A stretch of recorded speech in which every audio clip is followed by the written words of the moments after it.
안녕하세요. 책방의 묘미입니다.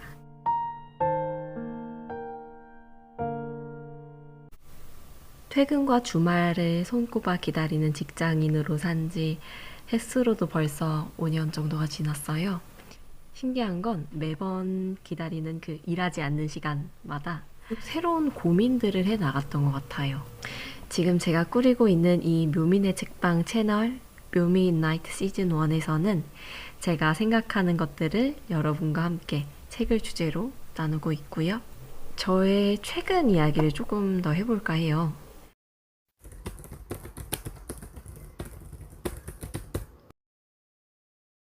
최근에는 이런 고민을 했었어요. 내가 지금 이 일터에서 계속 일할 수 있을까? 고민하면서 앞으로 저의 미래에 대해서 조금 더 구체적으로는 앞으로 나아갈 그 커리어에 대해서 생각이 좀 많이 생겼었어요. 예전에는 내가 맞는 일을 하고 있나? 라는 생각이 들면 그때 하고 싶었던 공부를 찾았었던 것 같아요.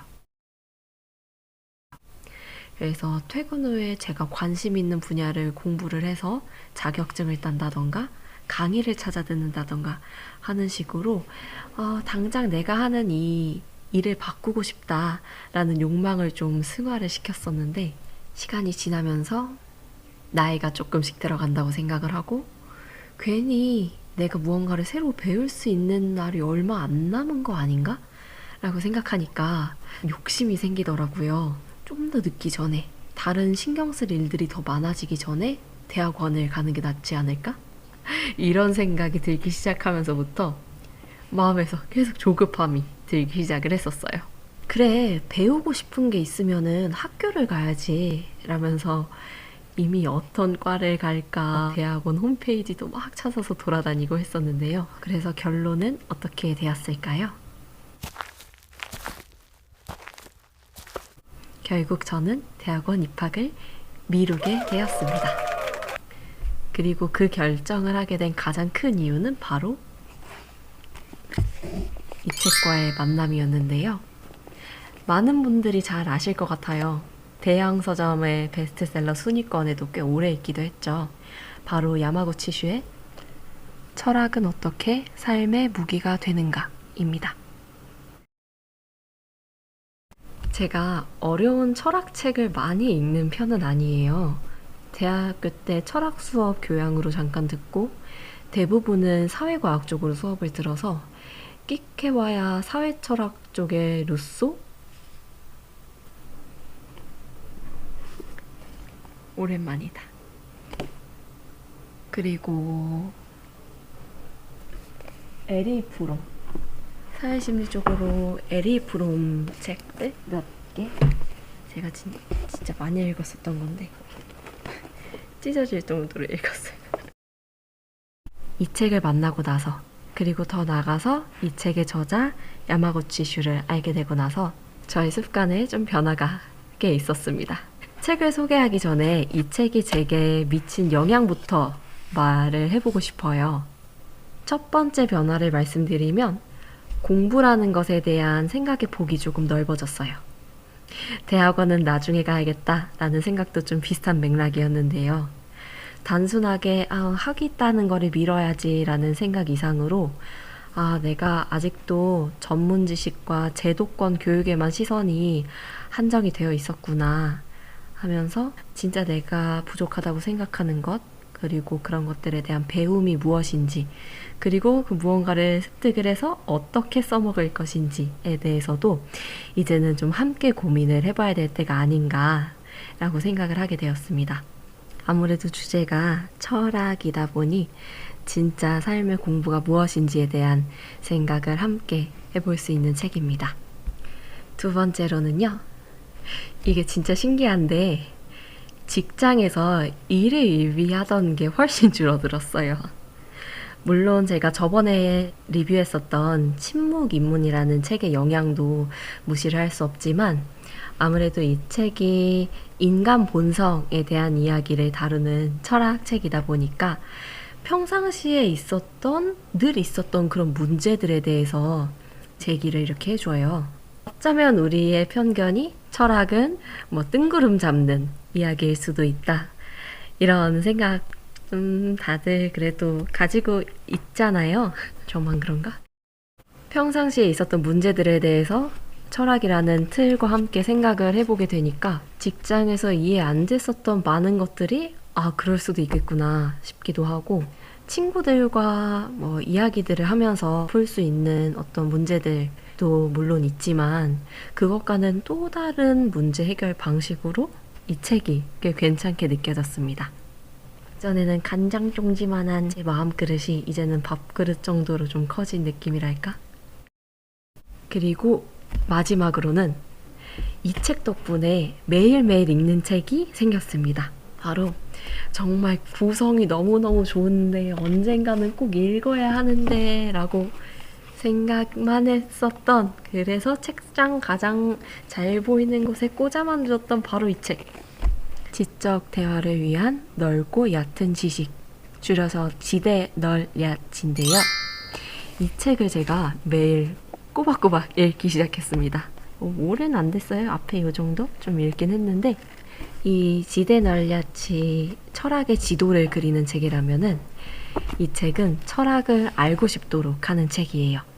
저에게는 이 책이 다른 철학 책들도 읽어보고 싶다라고 생각하게 해주는 좋은 발판이 되어 주었습니다. 이건 나중에 꼭 단독으로 들고 오겠습니다.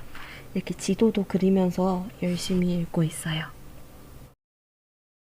책 소개까지 좀 더디게 왔네요. 책 표지부터 한 번씩 살펴볼게요.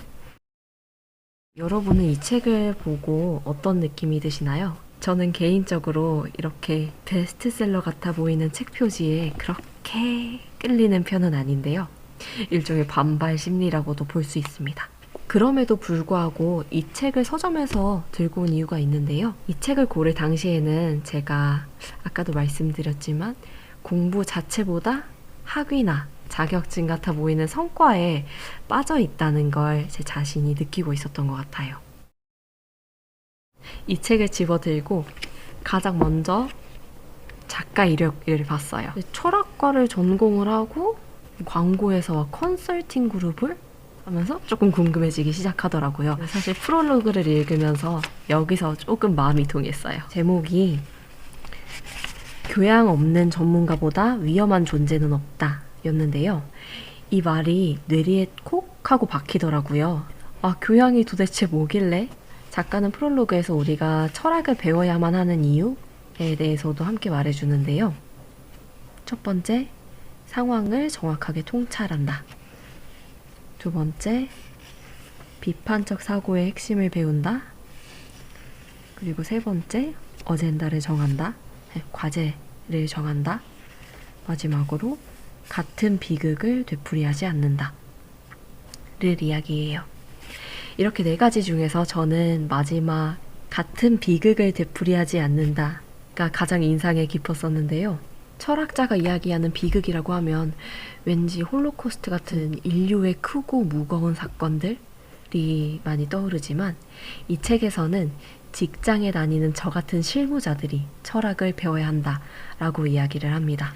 책 15페이지에서 16페이지까지에서는 이렇게 얘기를 하고 있어요. 교실 안에 있는 철학자가 세상을 움직이지는 못한다.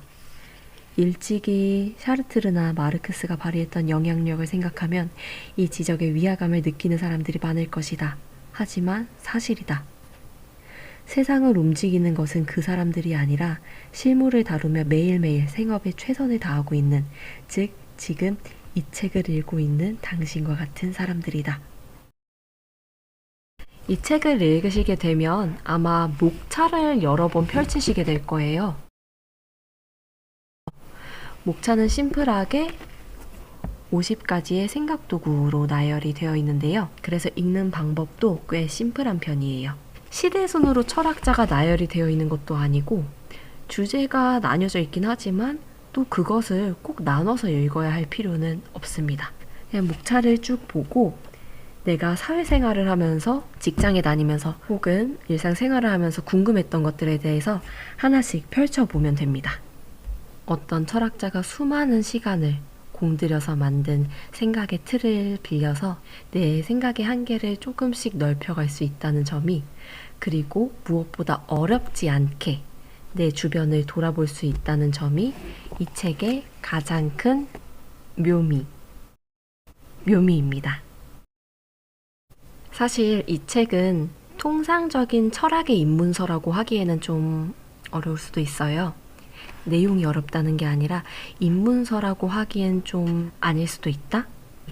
현실에 쉽게 닻을 내려서 철학에 대해서 궁금해 볼 수 있다는 점에서 누구나, 특히 직장인들이 읽기 좋은 첫 철학책으로 추천을 하고 싶습니다. 이 책은 과연 철학책이 베스트셀러로 오르려면 이 정도는 해야겠구나 라는 생각이 들게 하는 구성을 가지고 있습니다.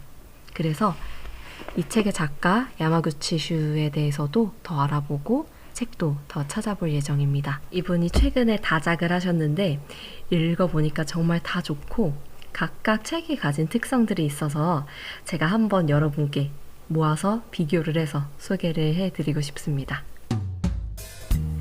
그러면 다음 책 소개 영상도 기대해 주시고요. 책에 관한 이야기들이나 궁금한 점, 나누고 싶은 점이 있으시면 댓글로 남겨주시고 구독과 좋아요도 부탁드리겠습니다. 더 좋은 책 소개 영상으로